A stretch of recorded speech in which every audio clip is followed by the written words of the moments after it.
নমস্কার বন্ধুরা, আমি প্রতিমা মণ্ডল। এপি লাইফস্টাইলে তোমাদের সকলকে জানাচ্ছি অনেক অনেক স্বাগত, অনেক অনেক ভালোবাসা। এখন তো শীতকাল আর সামনেই আসছে মকর সংক্রান্তি, তাই ভাবলাম একটু পিঠে বানাবো। আজকে বানাবো পাটিসাপটা পিঠে, যেটা সবাই তোমরা জানো আশা করি। তো আমিও তোমাদের মতন করেই একটু বানাবো, ভাবলাম তোমাদের সাথে একটু শেয়ার করি। তো তার জন্য পুরের ব্যবস্থা করতে হবে। পুরের জন্য আমি কড়ার মধ্যে দিলাম, তোমরা দেখলে 500 মতো দুধ, তার সাথে দেব সন্দেশ। সন্দেশটা কিন্তু একদম ক্ষীরের সন্দেশ, হাতে একটু ভেঙে নিলাম। আর এখানে 2-3টে খেজুরে গুড়ের পাটালি ভেঙে নিলাম। তো পাটালিগুলো শক্ত হলে হাতে ভাঙা যেত না, তাহলে আবার কিছু দিয়ে ভেঙে নিতে হতো আর কি। তো যাই হোক, একটু নরম ছিল তো হাতেই হয়ে গেল। এবারে কড়ার মধ্যে দিয়ে দিলাম সন্দেশের আর পাটালি গুড়ের যে মিশ্রণটা ভাঙলাম আর কি একসাথে, তো সেটা দুধের মধ্যে দিয়ে দিলাম। আর দিলাম এখানে 1 টেবিল চামচ মতো চালের গুঁড়ি, এটা সিদ্ধ চালেরই গুঁড়ি। তো এটা দিয়ে বেশ কিছুক্ষণ নাড়াচাড়া করে নিলাম। আর এর মধ্যে দিয়ে দিলাম 4-5টা মতো এলাচ থেতো করে। তো এবারে একটু শুকনো শুকনো করতে হবে, খুব নরম করে নামালে হবে না।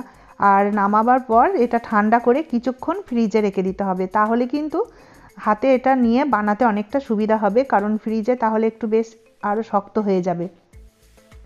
তো এবারে পাটিসাপটার জন্য যে ব্যাটারটা রেডি করব, তার জন্য এই কাঁচের বাটিটার হাফ বাটি মতো সুজি, হাফ বাটি মতো আতপ চালের গুঁড়ি, গোবিন্দভোগ আতপ চালের গুঁড়ি নিয়েছি আমি। আর এখানে 2 থেকে আড়াই বাটির মতো আমি নিয়ে নিলাম ময়দা। তো তারপর এই একইভাবে খেজুর গুড়ের পাটালিগুলো ভেঙে নিচ্ছি 2-3টে পরিমাণ মতো, যতটা পরিমাণ মিষ্টি প্রয়োজন। তো অনেকে চিনি দিয়েও বানিয়ে থাকে, তো আমি এখন যেহেতু খেজুরে গুড়ের সময়, তাই খেজুরে গুড় দিয়েই বানাচ্ছি। আর কিছুটা খেজুরের ঝোলা গুড় ছিল, সেটাও দিয়ে দিলাম, 1 চিমটে লবণ। আর দুধটা আমি কিছুটা আলাদা গরম করে নিয়েছিলাম, যেটা পাটিসাপটাটা মাখবো তার জন্য। তো সেই দুধ দিয়েই এটাকে মানে পুরোটা মেখে নেব। আর এক ফোঁটাও জল দেব না এর মধ্যে। তো এইভাবে হাতের সাহায্যে মেখে নেব, তাহলে মিশ্রণটা খুব ভালোভাবে তৈরি হয়ে যাবে। আর গুড়ের যদি কোনো ঢেলা থেকে থাকে, সেটাও কিন্তু একদম গলে যাবে। তো আমার একদম মাখা রেডি হয়ে গেছে, এটাকে ঢেকে রাখবো। আর 1 থেকে 2 ঘন্টা মতো কিন্তু রেখে দিতে হবে। তো এবারে একটা ফ্রাই প্যান বসিয়ে এর মধ্যে 1 চামচ মতো গাওয়া ঘি দিয়ে দিলাম এবং কিছুটা সাদা তেল দিয়ে মিক্স করে নিলাম। কারণ হচ্ছে পুরোটা আমি ঘিয়ে বানাতে চাইছি না, তাই তোমরা চাইলে ঘিয়ে তো বানাতেই পারো। তো যাই হোক, আমি একটু তেল আর ঘি মিক্স করেই বানাবো।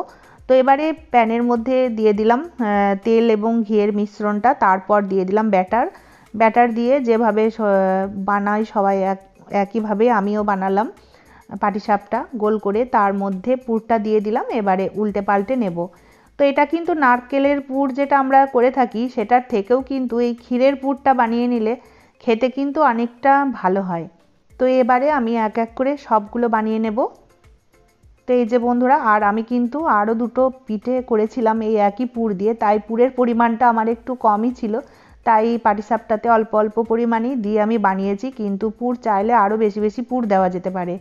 তো যাই হোক, আমি আরও 2টো পিঠে বানিয়েছিলাম, তো সেগুলোও তোমাদের সাথে শেয়ার করব একে একে। তো আজকে আমি এই একটা পিঠেই তোমাদের সাথে শেয়ার করলাম। তো তোমাদের কেমন লেগেছে অবশ্যই কিন্তু কমেন্টে জানিও, ছোট্ট কমেন্ট করো, বেশি বড় কমেন্ট করার দরকার নেই। আর সকলেই তোমরা খুব ভালো থেকো, সুস্থ থেকো, সাবধানে থেকো। আর আমার চ্যানেলে যারা নতুন বন্ধু আছো, অবশ্যই কিন্তু আমার চ্যানেলটিকে সাবস্ক্রাইব করে পাশে থেকে যেও। আর সামনেই আসছে মকর সংক্রান্তি, তাই মকর সংক্রান্তির অগ্রিম শুভেচ্ছা তোমাদের সবার জন্য। আজকের মতো বিদায় নিচ্ছি, টাটা।